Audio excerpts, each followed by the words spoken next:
marketing qu'on faisait il y a 3 ou 4 ans et le marketing qu'on fait aujourd'hui n'a plus rien à voir.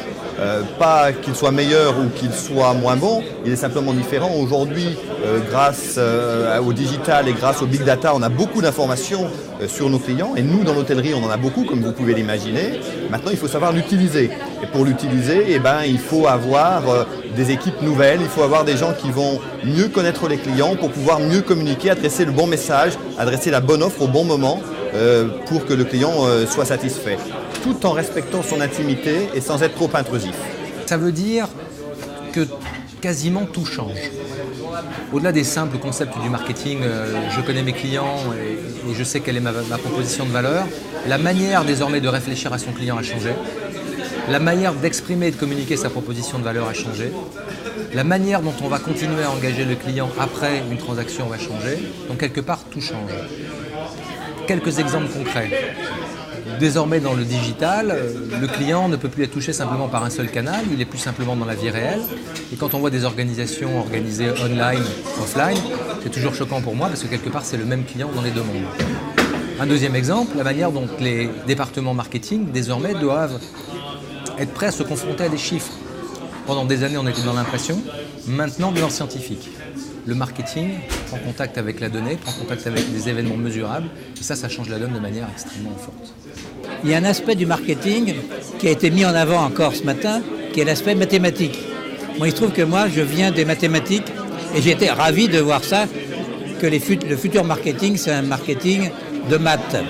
Bon, ça veut dire quoi? Ça veut dire big data, ça veut dire réflexion, optimisation des process, rentabilisation, puisque maintenant, tous les médias sont éclatés. Et donc, le marketing va changer du marketing intuitif pour un marketing beaucoup plus rationnel, à mon avis. Le marketing est très impacté par la révolution digitale. Il y a plusieurs phénomènes qui sont à l'œuvre.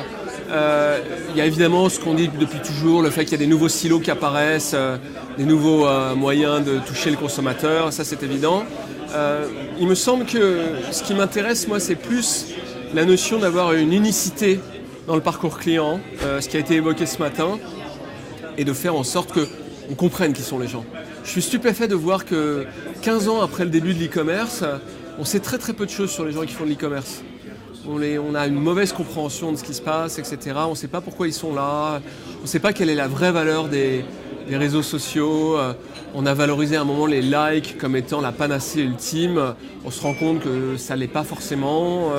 Et donc moi je crois qu'il y a plusieurs choses. Il y a avoir une meilleure compréhension du parcours client.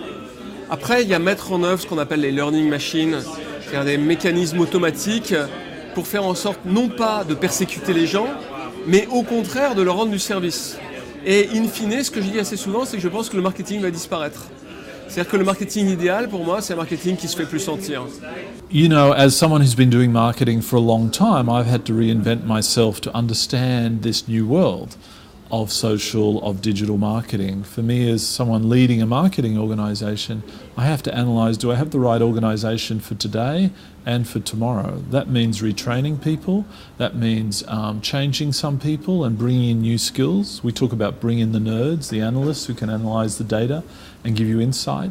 But marketing still means creativity at its core.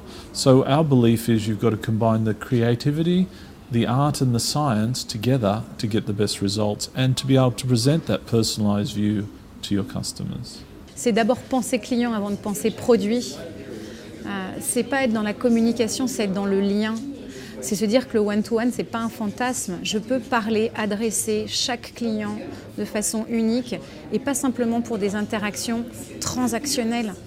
En fait, j'aime bien ce parallèle avec l'ami. Tu vois, je parle à un client comme à un ami. Ça veut dire que ce qui lui importe m'importe. Je suis à l'écoute, je ne parle pas de moi.